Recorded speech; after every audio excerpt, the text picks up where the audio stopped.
మత్తయి 8దో అధ్యాయం. యేసుని పేరిట అందరికీ వందనాలు.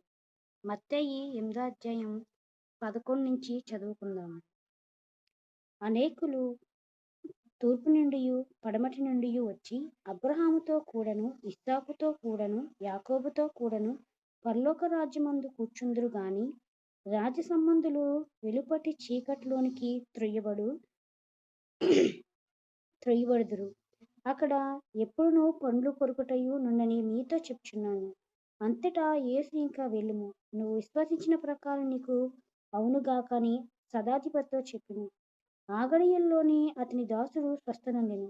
తరువాత యేసు పేతురు తోటలో ప్రవేశించి జ్వరంతో పడియున్న అతని అత్తుకు చూచి ఆమె చెయ్యి పట్టగా జ్వరం ఆయనను విడిచెను. అంతటా ఆమె లేచి ఆయనకు ఉపచారం చేయసాగెను. సాయంకాలం అయినప్పుడు జనులు దయ్యములు పుట్టిన ఆ నేలకును ఆయన యొద్దకు తీసుకుని వచ్చిరి. ఆయన మాట వలన దయ్యమును వెళ్ళగొట్టి రోగనెలను స్వస్థపరచెను. అందువలన ఆయన మన బలహీనతలను వహించుకొని మన రోగమును భరించినని ప్రవక్త అయిన యెషయా ద్వారా చెప్పబడినది నెరవేరెను. యేసు తన యొద్దను జనసమూహం చూచి అందరికీ వెళ్ళవలెనని ఆజ్ఞాపించెను. అంతటా ఒక స్త్రీ వచ్చి, బోధకుడా, నీవెక్కడికి వెళ్ళినను నీ వెంట వచ్చేదనని ఆయనతో చెప్పెను. అందుకు యేసు, నక్కలను బొరియలను ఆకాశ పక్షులకు నివాసములను కలువు గాని మనిషి కుమారునికి తలవాల్చుకొనుటకైనను స్థలము లేదని అతనితో చెప్పెను.